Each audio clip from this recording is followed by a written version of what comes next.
Pinrang Sulawesi Pos. Net, dari mimpi seragam coklat ke dunia jurnalistik. Abdul Rauf, seorang wartawan yang menjadikan pena sebagai jalan mengabdi.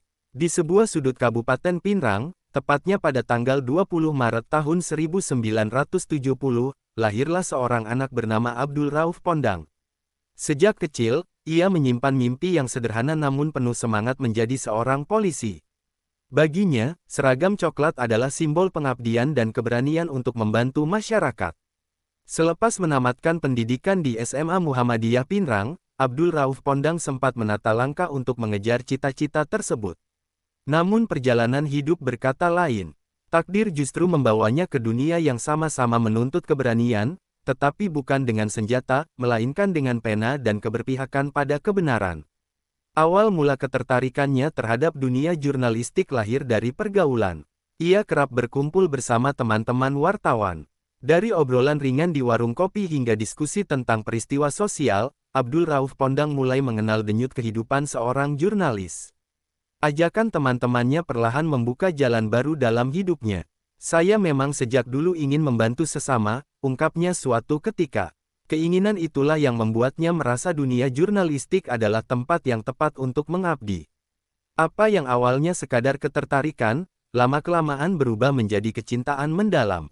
Dunia jurnalistik membuatnya ketagihan. Ia menemukan semangat hidup dalam setiap peristiwa yang ditulis, setiap informasi yang disampaikan kepada masyarakat, dan setiap suara kecil yang berhasil ia angkat ke permukaan.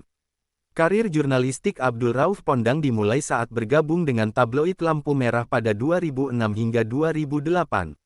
Di sana, ia belajar memahami kerasnya dunia pemberitaan, mengejar fakta di lapangan, dan menghadapi berbagai karakter narasumber. Perjalanannya kemudian berlanjut ke tabloid Silet pada tahun 2008 sampai tahun 2010. Pengalaman demi pengalaman semakin mematangkan insting jurnalistiknya. Ia mulai memahami bahwa wartawan bukan sekadar profesi, melainkan panggilan untuk menyampaikan realitas kepada publik. Tahun 2010 menjadi babak penting dalam hidupnya ketika mendirikan media tabloid Sulawesi Pos.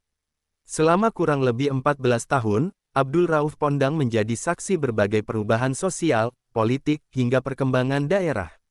Dari lorong kampung hingga ruang pejabat, ia terus menjalankan tugas jurnalistik dengan penuh dedikasi. Memasuki era digital, Abdul Rauf Pondang kembali beradaptasi. Tahun 2024, ia bergabung dengan PT Sulawesi Pos Media, dengan nama mediasulawesipos.net dan tetap aktif hingga sekarang. Perubahan media cetak menuju platform digital tidak membuatnya tertinggal. Baginya, semangat jurnalistik tetap sama, menghadirkan informasi yang bermanfaat bagi masyarakat. Dalam perjalanan panjangnya sebagai wartawan, tentu tidak semua berjalan mulus. Abdul Rauf Pondang mengaku, salah satu duka terbesar seorang jurnalis adalah ketika narasumber menutup diri dan enggan memberikan informasi.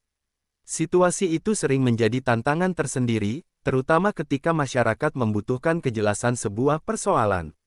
Namun di balik tantangan tersebut, ada kebahagiaan yang tak ternilai. Dunia jurnalistik telah mempertemukannya dengan banyak orang dari berbagai kalangan, mulai masyarakat kecil hingga pejabat tinggi. Relasi yang luas dan pengalaman hidup yang beragam menjadi warna tersendiri dalam perjalanan profesinya. Kini, di usianya yang tak lagi muda, Abdul Rauf Pondang tetap bertahan di dunia jurnalistik. Ia mungkin tidak menjadi seorang polisi seperti cita-cita masa kecilnya, tetapi ia tetap mengabdi untuk masyarakat dengan caranya sendiri. Jika polisi penegakan hukum menjaga Kamtibmas, maka Abdul Rauf Pondang menjaga suara masyarakat melalui berita dan informasi. Di tengah derasnya arus digital dan perubahan zaman, Abdul Rauf Pondang membuktikan bahwa dedikasi seorang wartawan tidak pernah lekang oleh waktu. Pena yang ia genggam selama puluhan tahun telah menjadi saksi perjalanan hidup seorang anak Pinrang yang memilih jalan pengabdian lewat dunia jurnalistik. Bayu Ananta Mahesa mengabarkan dari Pinrang, Sulawesi Selatan.